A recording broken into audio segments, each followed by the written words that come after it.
وہ صفت ہے جس کی تعداد معین نہ ہو، جیسے کچھ کتابیں، بہت سے لڑکے، چند کرسیاں، اس طرح کی جو مثالیں وہ صفت عددی غیر معین کی مثالیں بنیں گی۔ چوتھے نمبر پر ہم پڑھیں گے صفت مقداری۔ تو صفت مقداری کیا ہے دوستو؟ وہ صفت ہے جس سے کسی اسم کی مقدار معلوم ہو، یعنی ناپ، تول، وزن اور مقدار کا پتہ کر چلے تو وہ صفت مقداری ہے۔ جیسے آپ کہیں 1 کلو گیہوں، 2 لیٹر دودھ، 1 بالٹی پانی، تھوڑا سا شربت، یہ سب کیا ہے؟ صفت مقداری ہے۔ صفت مقداری کی بھی 2 قسمیں ہیں، معین اور غیر معین، یعنی نشچت اور انشچت۔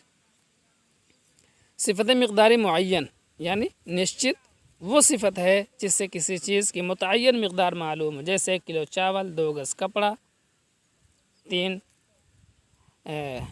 سیب یا 2 درجن کیلا، اس طرح سے صفت مقداری معین بن جائے گا۔ صفت مقداری غیر معین وہ صفت ہے جس سے کسی چیز کی صحیح مقدار معلوم نہ ہو۔ آپ کہیں تھوڑا سا چاول، بہت سا آٹا یا تھوڑا سا شربت، اس طرح سے جو آپ مثالیں بنائیں گے وہ صفت مقداری غیر معین یعنی انشچت ہے۔ آئیے 5ویں نمبر پر ہم پڑھتے ہیں صفت ضمیری۔ صفت ضمیری وہ صفت ہے جس سے کسی چیز یا شخص کی طرف اشارہ کیا جائے۔ تو دیکھیے اب ضمیر جو ہوتا ہے وہ اشارہ کرنے ہی کے لیے آتا ہے، سنگا کی جگہ پر استعمال ہوتا ہے، یہ وہ، تم، ہم، یہ سب ہوتا ہے، لیکن صفت ضمیری میں صرف لفظ یہ اور لفظ وہ کا استعمال کیا جاتا ہے، جیسے یہ قلم، وہ کتاب۔ آئیے تنبیہ دیکھتے ہیں، یعنی نوٹ دیکھ لیں۔ لفظ یہ وہ اگر کسی اسم کے ساتھ مستعمل ہوں، یعنی ان کا استعمال ہوا ہے کسی اسم کے ساتھ، تو صفت ضمیری ہو جائیں گی، اور اگر وہ اکیلے ہیں یہ ہے وہ تو پھر ضمیریں ہی رہیں گی۔ یہ صفت ضمیری اور ضمیر میں فرق ہے۔ تو دوستو آج کی ویڈیو میں اتنا ہی، تب تک کے لیے خدا حافظ، السلام علیکم۔